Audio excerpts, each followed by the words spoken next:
Now people are predicting a suicide pandemic, as if mental illness pandemic is not good enough. 2021, in the year 2021, the highest number of suicides ever in the history of India happened in 2021. Over 130,000 people committing suicide. Over 18,600 below 18 years of age. Over 7,200 children below 15 years of age committing suicide. Why 12, 13-year-olds want to commit suicide when you should be bursting with life? When you are 12, 13 years of age, you should be bursting with life, but they are wanting to kill themselves. We are fundamentally doing something wrong, isn't it?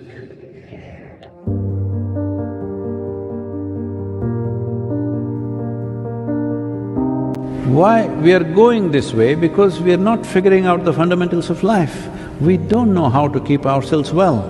We think for everything there's a solution outside. No, this is an integrated life.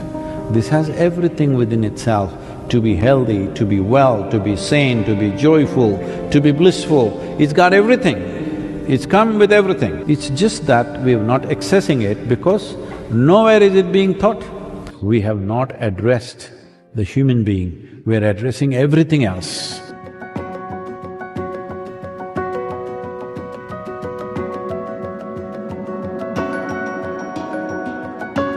To address the human being, bring what is called as classical yoga. And just yoga everybody may not be able to do, so we are bringing along with that certain classical arts which have yogic system in it. There are classical dance forms, classical music and martial arts, which is called as Kalari, which is the mother of all martial arts in the world. So we're bringing these three arts and yoga together. Please make use of it.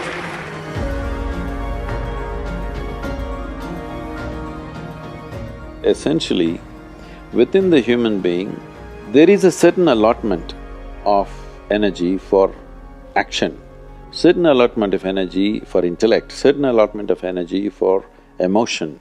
Like this, there are various allotments. This differs from person to person, but generally, the amount of energy allotted for… particularly for physical action and emotional dimension, these are two things which are going completely unused in today's world. This is the main reason for depression, believe me. Any number of children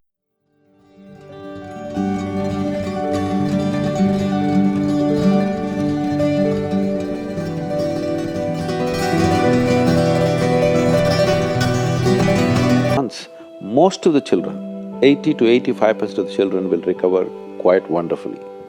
Because without finding expression to their emotional dimension and without finding enough exertion for the physical body, they are bound to become depressive. Today it's become like this, sunrise means they watch it on the phone screen, sunset means they watch it on the phone screen, yes?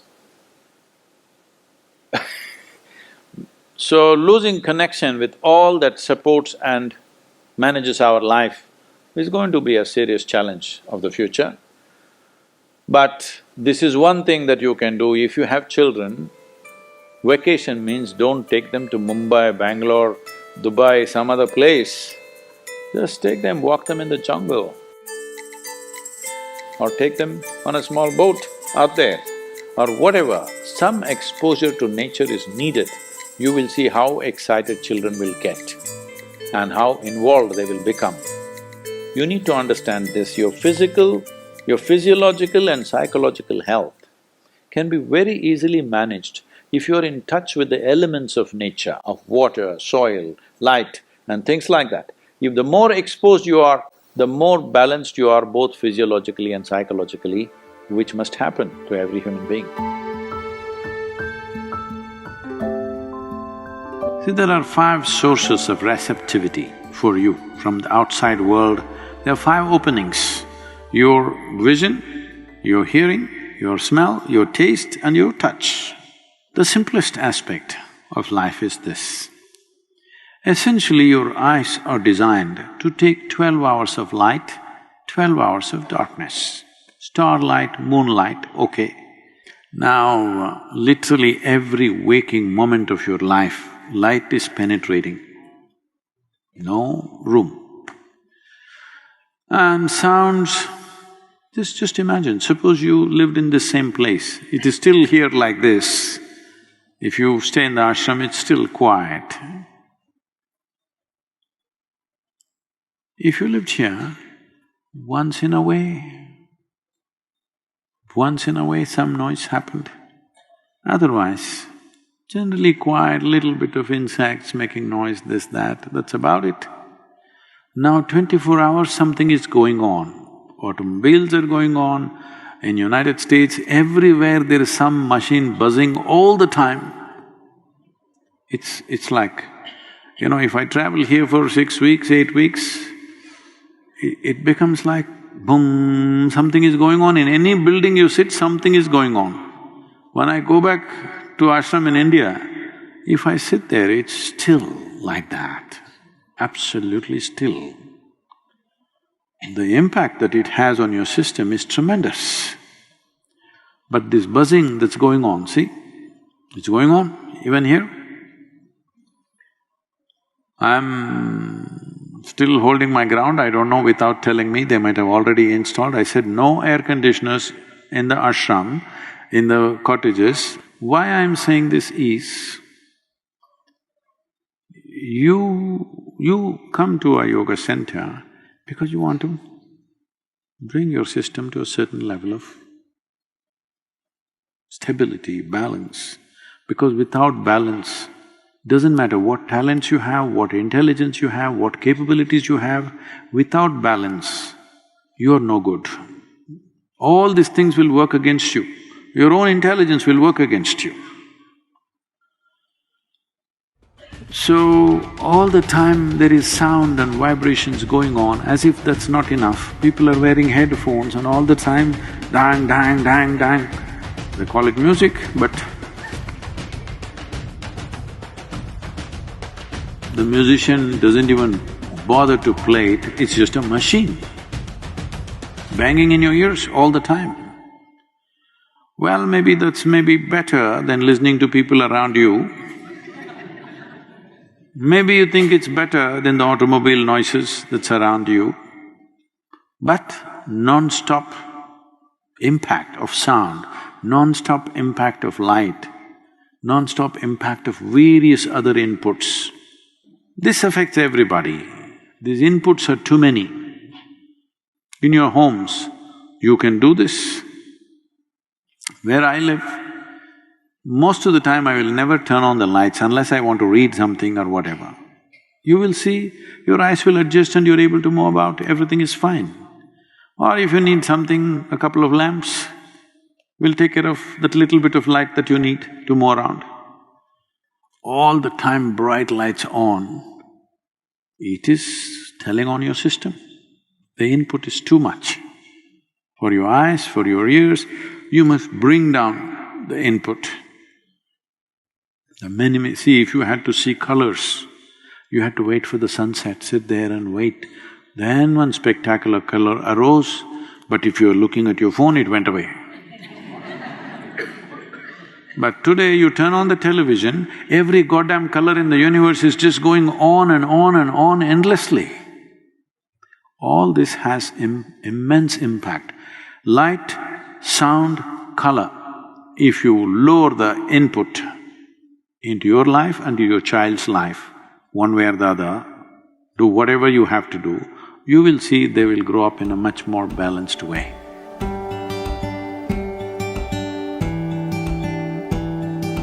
Every movie, every television show, everything is showing in the house. If you're angry, you must shout, you must punch the door.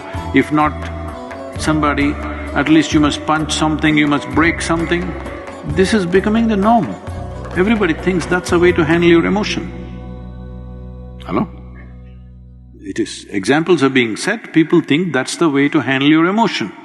No, if your emotion going out of control, shut up, close your eyes and just sit on in one place, huh? Yes, that's a way to handle your emotion. If your emotion is going out of control, just shut your mouth, close your eyes, sit down in one place, don't mess with the rest of the world. Hello?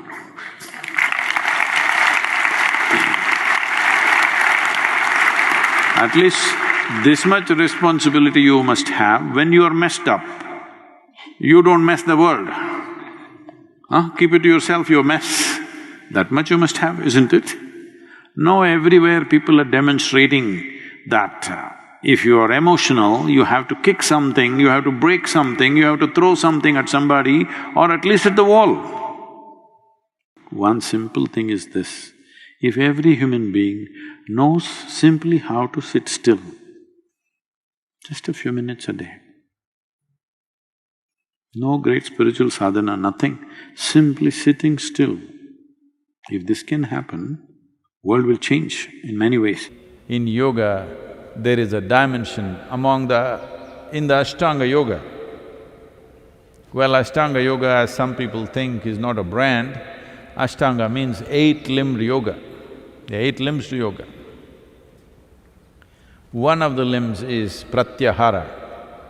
Pratyahara means taking your sensory engagement from the outside world and put it inside. So you can even start with 1 hour or 2 hours, just keeping your eyes closed, not looking at anything, consciously closing your eyes, not sleeping.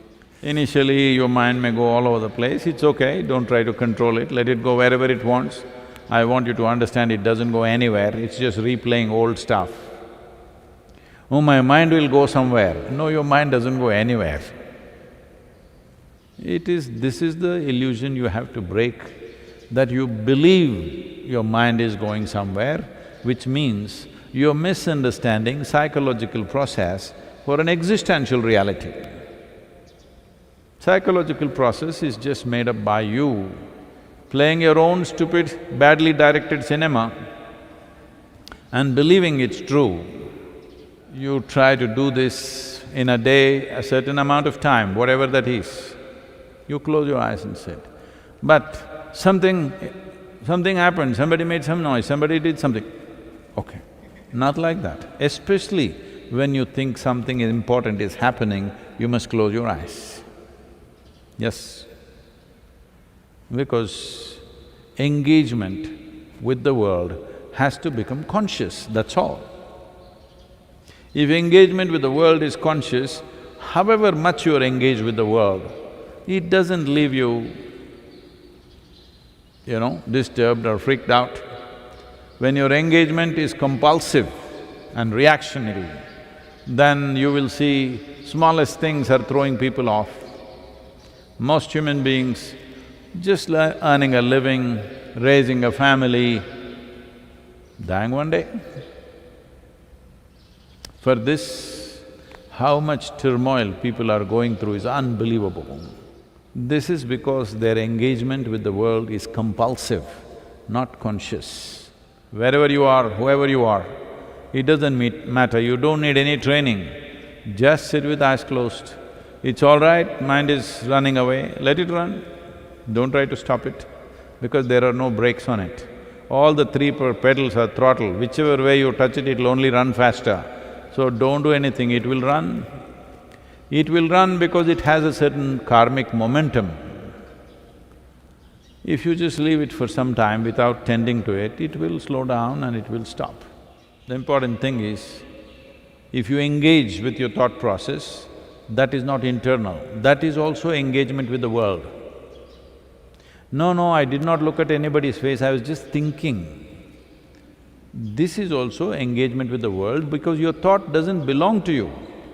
The content of the thought is all from outside. You're running a private world in your head. Do not worry about stopping the mind, not stopping the mind. All I'm saying is, do not engage with the outside world for whatever number of hours that you can. Start with an hour, you will see, you will have the necessary energy to hit the peaks. Right now, the biggest problem why human beings are not able to become blissful and exuberant within themselves is lack of energy. If they're joyful for 3 minutes, then they will sink like that. Actually, there are sayings like this in the society. Socially, people believe that if you become very exuberantly joyful today, tomorrow you will be miserable. It is generally said in the society.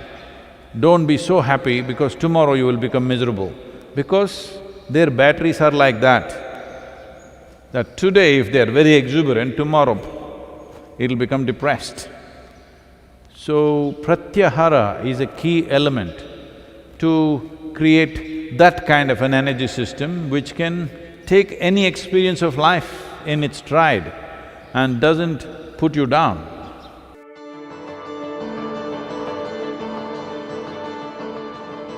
In this country, we made food like this. If you had to do only physical jobs, you eat one way, mental things another way. But today none of us are in that condition, we have to be both physically sharp and mentally sharp, isn't it? That exclusivity of just physical work and mental work is gone. All of us need to be physically good and mentally good. So eating the right kind of food becomes very necessary. Particularly, some of the things were very positive are the ash god.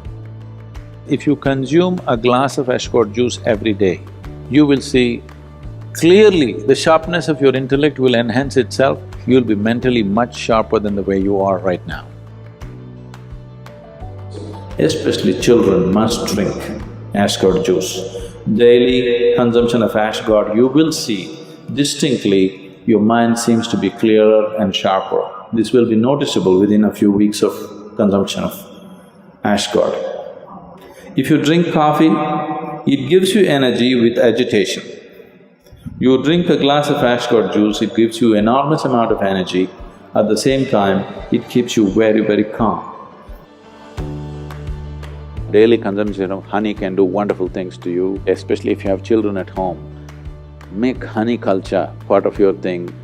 Psychological stability, physical well-being, vitality, all these things can be greatly enhanced simply consuming daily honey.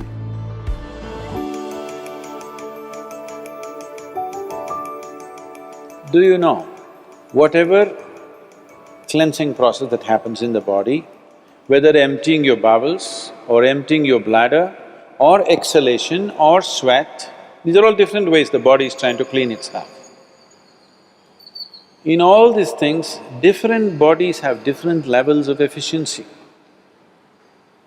If you are in good health, if you're in very good health and if you're eating the right kind of food, when you empty your bowels, nothing, not a speck should remain in your colon. Everything should be gone. In yoga, that's very important, your colon being clean, otherwise it'll get into your head. Really. Your colon not clean and psychological disturbances are very directly connected. In the yogic understanding of life, after you wake up, within 20 minutes, naturally if the bowels don't empty themselves completely, that means you're in ill health or you're heading there quickly, both physical and psychological. It could be either, depending upon whichever is weakest in you, will break first. First thing, if you go to an Ayurvedic doctor, whatever your problem, first thing is he'll purge you, because keeping the colon clean is very important. There are only four things with you right now that you can make use of: your body, your mind, your emotion and your energy. If you manage these four things well, they will produce a certain level of life for you. If you have a healthy body, you will live in one way. If you have a very stable and sharp mind, you live another way. If you have stable and exuberant emotions, you live another way. If you have a very effervescent sense of energy, which is also balanced at the same time, you live another way. Now, for most human beings who are in different various levels of activity in their life, they need all these four things to be in a reasonably good shape. So inner engineering is trying to cater to that, as to how to bring a human being to physical health, mental peace and joy, emotional stability and exuberance, and highly effervescent energy and balance within themselves. If this is achieved, you have reasonable